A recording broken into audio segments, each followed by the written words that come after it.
안녕하세요. 김쌤의 너무 뻔한 영어입니다. 이번 강의는 좀 오래된 모의고사죠. 18년 11월 고1 모의고사입니다. 제 중3 학생들 이제 좀 약간 선행의 의미로 어떤 걸 교재로 선택할까 그러다가 뭐 이렇게 저렇게 시중에 많은 읽기 교재가 있는데 그래도 뭐 모의고사도 읽기 교재니까요. 제가 이 읽기 교재를 통해서 모의고사 유형에도 좀 익숙하게 해주고 그 다음에 이걸로 문법 또 그리고 속독 속해 이런 걸 가르치려고 모의고사를 선택했습니다. 그런데 이제 중3 학생들이다 보니까 아직 실력이 많이 완성되지 않아서 모의고사를 최신 걸 다루려면 조금 거부 반응을 일으키는 것 같아요. 그래서 좀 아무래도 철지난 오래된 모의고사는 좀 과거에는 좀 쉬웠거든요. 그래서 쉬운 걸 택하다 보니까 제가 18년까지 거슬러 올라가서 모의고사를 선택하게 됐는데 그 당시는 이 28번이 어법 문제였어요. 요즘은 29번이죠. 자, 그래서 이제 어법 문제인데 어법을 가르치려고 하는 게 아니라 제가 직독 직해와 속독 속해를 가르치려고 합니다. 그래서 이 문단을 보기 전에 우리가 무엇을 알아야 되냐면요.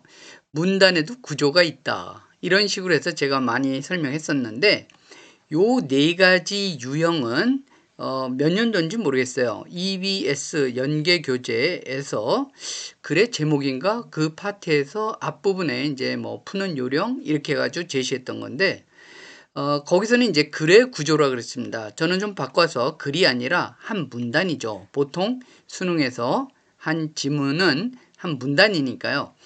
그래서 이제 원인이 있으면 결과가 있고 기존의 통념이 있으면 반박하고 또 문제의 제시가 있으면 해결책이 나올 것이고 주제문을 해놨으면 그 주제문을 뒷받침하는 논증이 나와야겠잖아요. 그래서 이제 이게 대표적인 네 개의 어떤 문단의 구조인데 마치 이런 거랑 똑같습니다. 우리 보면 문장도 주어 동사 영어에서는 이렇게 주어 동사를 맨 앞에 이렇게 시작하죠. 문장에서 주어 동사가 핵심적인 파트거든요. 그래서 이게 그대로 우리가 확장시켜 보면 문단으로 가도 요 문단도 앞부분이 전형적인 영어 글에서는 주제 문장이 되면서 굉장히 중요한 파트가 돼요. 전형적인 이런 말을 제가 강조하고 싶은 것은 어, 요새 근데 이제 시험 문제로 더군다나 수능이나 모의고사는 45개의 모든 객관식이잖아요. 사실 이 객관식으로 요즘은 40만 명이지만 과거에 50만 명 남짓되는 학생들을 줄을 세우고 또 상대평가로 그 학생들을 쫙 줄을 세워서 4%가 1등급이 돼야 된다. 이런 부담감을 안고 있는 거예요. 45개로 어떻게 한 학생의 영어 실력을 테스트할 수 있겠습니까? 뭐 현실적으로 어쩔 수 없어서 한다고 하지만 저는 근본적으로 이런 문제는 해결돼야 된다고 생각하는데 어쨌거나 45개의 객관식 지문 그것도 17개를 빼고 나면 28개의 지문입니다. 읽기로 학생의 능력을 평가하겠다는 겁니다. 줄 세우겠다는 겁니다. 그러면 이렇게 전형적인 글을 문제의 지문으로 활용한다면 어떻게 줄 세우기가 가능하겠습니까? 그래서 이제 비전형적인 뭐 주제 문장이 여기 없고 한 중간쯤에 있는 뭐 이런 약간 변칙적인 글을 해서 학생들이 당황하게 하거나 또는 시간을 많이 끌게 해서 변별력을 가져가는 그런 작전밖에 구사할 수 없다고 봅니다.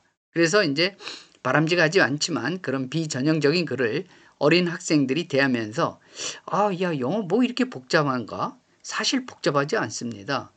영어 문법 자체가 단순한 것처럼 문단의 구조도 EBS에서 제시한 건 이 네 가지고 저는 추가로 더 한 7가지 유형을 더 추가를 했습니다. 그래서 항상 이런 글을 패턴으로 삼아서 머릿속에 간직하고 있다가 여기서 어떤 형태, 물론 여기 이런 7개 말고도 다른 모든 지문이 7개의 카테고리 안에 들어간다는 건 아닙니다. 그렇지만 대부분 여기에 들어가게 되니까 요런 앞부분에 어떤 식으로 글이 흘러갈 것이라고 예측하는 이 예측력이 필요한 겁니다. 마치 우리가 문장에서도 동사를 보고 이 뒷부분이 어떤 형태가 나올 것인지 예측할 수 있는 능력이 필요한 것처럼 마찬가지입니다. 자, 얘기가 길어졌는데요. 그러면 이제 문단을 한번 읽어보자고요. 첫 문장 무조건 잘 읽어야 되는데, 자, 첫 문장 보겠습니다. The belief, 믿음에 대한 얘기예요. 그래서 이렇게 뭐 믿음, 이런 얘기가 나오면, 아니면 많은 사람들은 믿는다, 많은 사람들은 생각한다. 그렇다면 이런 글은 거의 어떤 종류의 글이냐면 통념에 대한 글입니다. 그래서 통념이 있고 반박을 하게 되는 이런 문단의 구조를 가져간다고 예측을 하고요. 자, 더군다나 the belief가 나오면 또 뒤에 뭐가 나오냐면 10중 8구 이렇게 대시 나옵니다. 자, 그래서 이제 요런 거를 딱 보다 보니까 요 문단을 이해하기 위해서 도대체 어떤 영문법을 알아야 될까? 다른 것도 많지만요. 이 첫 문장을 제가 이제 직독직해로 설명하려고 하는데, 요거를 하기 위해서는요, 어떤 지식이 있어야 되냐면 요 5가지의 문법적인 서로 다른 지식이 있어야 됩니다. 그래서 the belief, the fact, idea, news 다음에는 우리가 요런 것을 뭐라 그러냐면 동격 명사절이라고 하더라고요. 그러니까 여기는 목적어도 있고, 그래서 완전한 구조라 그래요. 그래서 요 the belief, fact, idea, use 요거 말고도 보통 한 10개 정도의 단어가 더 있는데 제가 대표적으로 4개만 예를 들었어요. 그래서 요런 것이 앞에 있는 요 추상 명사를 보충 설명하는 그런 역할을 합니다. 그리고 이제 여기는 주어 동사가 있고 여기서부터 이제 다시 시작하는데요. 이렇게 여러분들 so that 구문이라고 많이 배워봤죠. so that 구문에는 너무 뭐뭐 해서 그럴 때는 형용사와 부사가 들어가고 that 주어 동사 이렇게 됩니다. 그런데 형용사 부사 말고 이렇게 명사가 들어갈 수 있죠. 어느 정도로 뭐해서 that 이하하다 이렇게 되는 겁니다. 그럴 때는 명사가 오면 형용사가 와서 수식하고요. 또 여기서 관사가 올 수도 있고 안 올 수도 있습니다. 그래서 어떻게 하냐? 여기서 such하고 형용사, 명사, 대조동사 이런 구문입니다.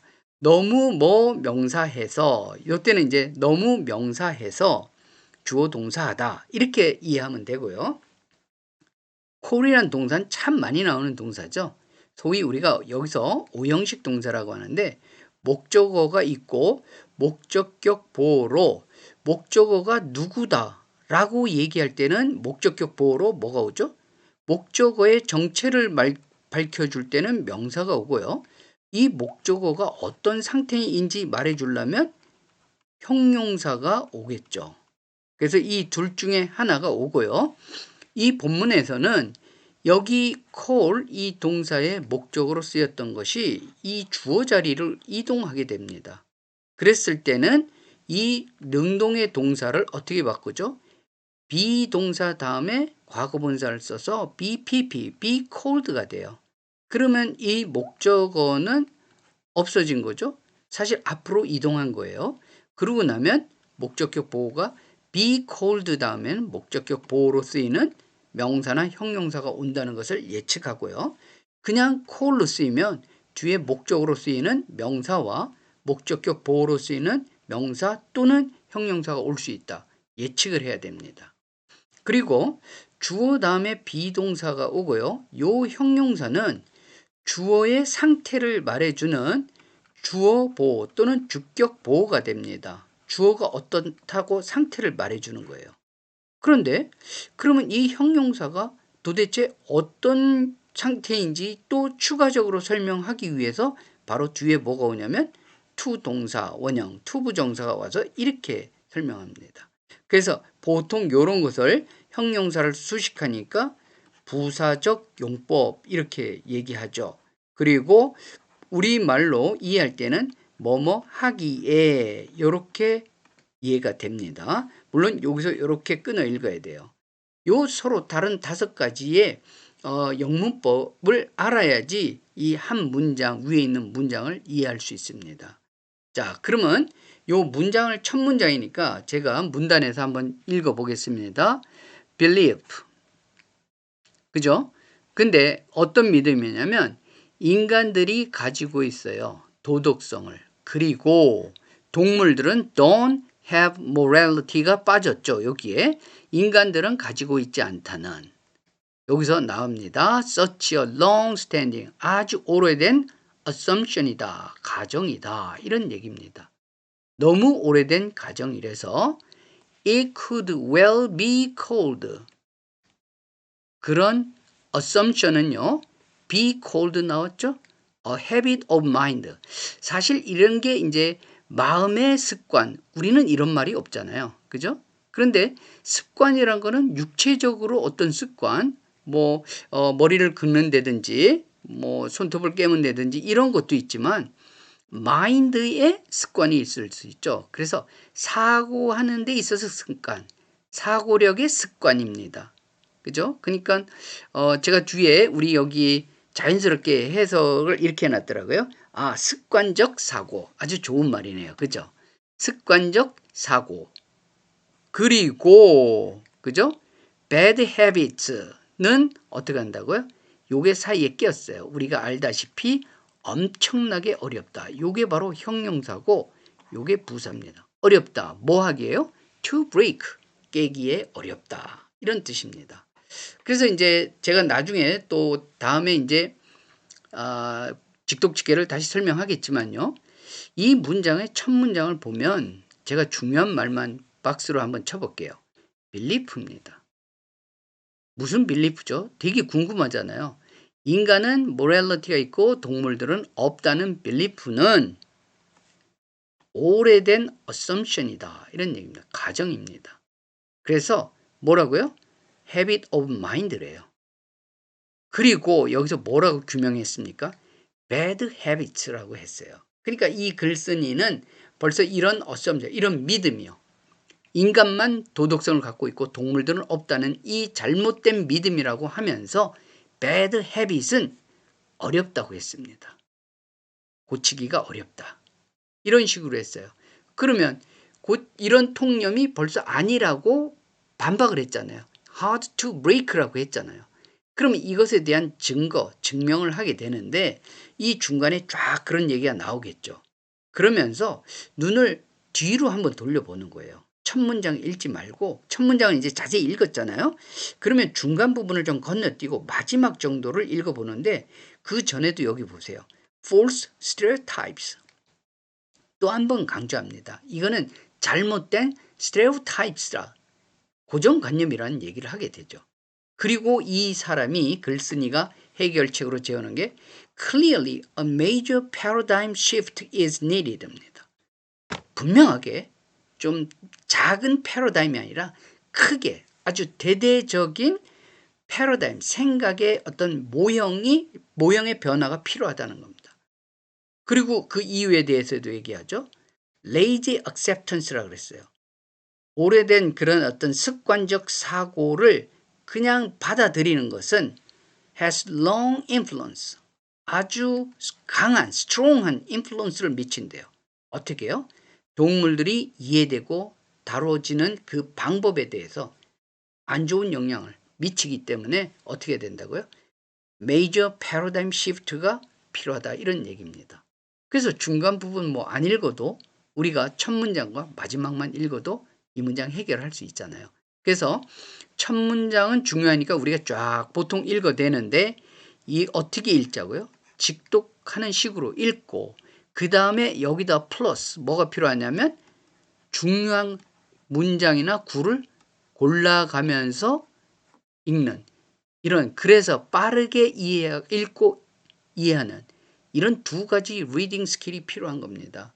모의고사나 수능에서는요. 더군다나 그래서 여러분들이 한 문장씩 막 해석하려고 그러지 말고 이 중요한 문장에서도 이렇게 제가 박스로 치면서 읽었죠. 이걸 연습을 해보라고요. 여러분들도 이렇게 하면 됩니다. 선생님 다 읽고 되돌아가서 고른 거 아니냐. 그렇지 않습니다. 읽으면서 골랐던 거예요. 학생들한테는. 그리고 학생들한테 설명하고 제가 이 영상을 만드는 거니까 본인은 다 읽어보고 눈에 여기를 봅시다. 저기를 봅시다. 이런 얘기하는 거 아니냐. 절대 그렇지 않습니다. 그러니까 여러분들도 소위 말해서 이렇게 대본 있는 각본 이런 대련하는 그러니까 각본에 짜진 대련이 아닌 겁니다. 그러니까 여러분들도 한번 이렇게 중요한 것만 읽으려고 하지 말고 고르기 연습을 한번 해보세요. 여러 번 연습하면 됩니다. 그러면 제가 직독직해를 다시 한번 보여드리고 이렇게 늘 하듯이 새로 읽기로 했습니다. 믿음. 자, that을 예측해야 돼요. 인간이 가지고 있습니다. 도덕성을. 본래는 여기서 끊어야 되는데 계속 읽게 되잖아요. 믿음, 인간이 가지고 있는데 도덕성을. 그리고 동물들은 가지고 있지 않다. 여기에는 뭐가 있어요? have morality가 중복돼서 그냥 빼버렸죠. 그렇게 오래된 가정이어서 그것은 뭡니까? 이 assumption은 could well be called 불린다.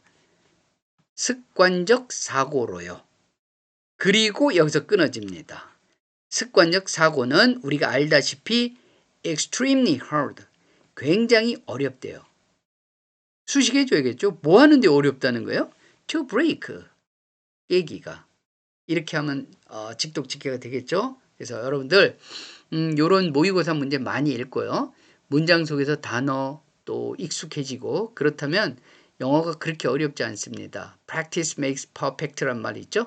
연습 많이 해보세요. 저처럼 이렇게 읽을 수 있습니다. 구독과 좋아요로 응원해 주시고 이제 시험도 중간고사도 벌써 이제 한 달 남짓 남은 것 같아요. 더욱더 열심히 해서 좋은 성과 거뒀으면 좋겠습니다. 감사합니다.